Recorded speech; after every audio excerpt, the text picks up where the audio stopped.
অনেক শহীদের রক্তের বিনিময়ে অর্জিত দেশ। কারণ আপনারা জানেন যে শাহাদাতের রক্তের বদলা আল্লাহ তাআলা দিবেন দিনের বিজয়ের মাধ্যমে। এখানে কোনো বিল্ডিং করার মাধ্যমে বিজয় হবে, দিনের বিজয়ের মাধ্যমে এটা দিবেন। বাংলাদেশে এত মর্যাদা সম্পন্ন লোক শহীদ হয়েছেন। আমিরে জামাত, বিশ্ব ইসলামী আন্দোলনের সংগঠন, এই সংগঠনের আমির এখানে শহীদ হয়েছে।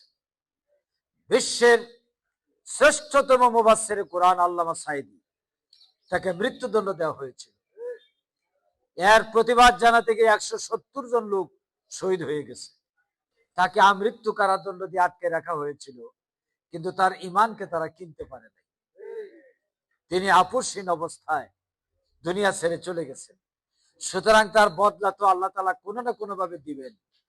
এই বদলা দেওয়ার লক্ষণ আমরা দেখতে পাচ্ছি যে বাংলাদেশে যারা এই কাজটি করেছিল, আল্লাহ তাআলা এই জমিন থেকে তাদেরকে উৎখাত করেছে। এখন জমিন চাষ হবে, কৃষক তো জমিন চাষ করে ফসল উৎপাদনের জন্য।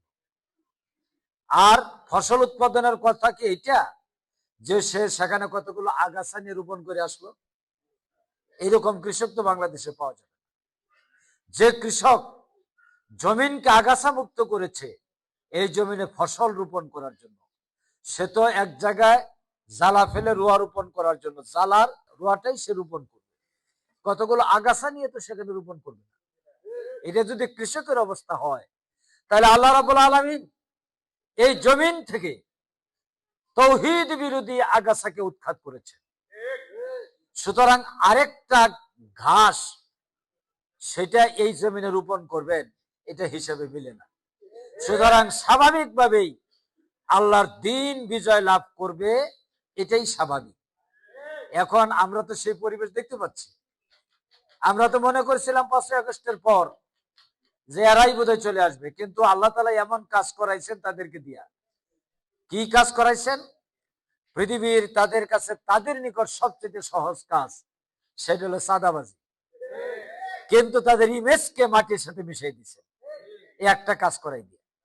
তাদের কোনো ক্যারেক্টার নাই, they have no character, they have no morality, they have no identity, they have no base of foundation, তাদের ভিত্তি নাই। সুতরাং এই ইমেজ সংকটে সারা বাংলাদেশের মানুষের মন থেকে তারা উৎখাত হয়ে গেছে। আল্লাহর রহমত, এই জায়গাটাকে এই আগাছা মুক্ত করে জমিনকে আল্লাহ ফ্রেশ রেখেছেন।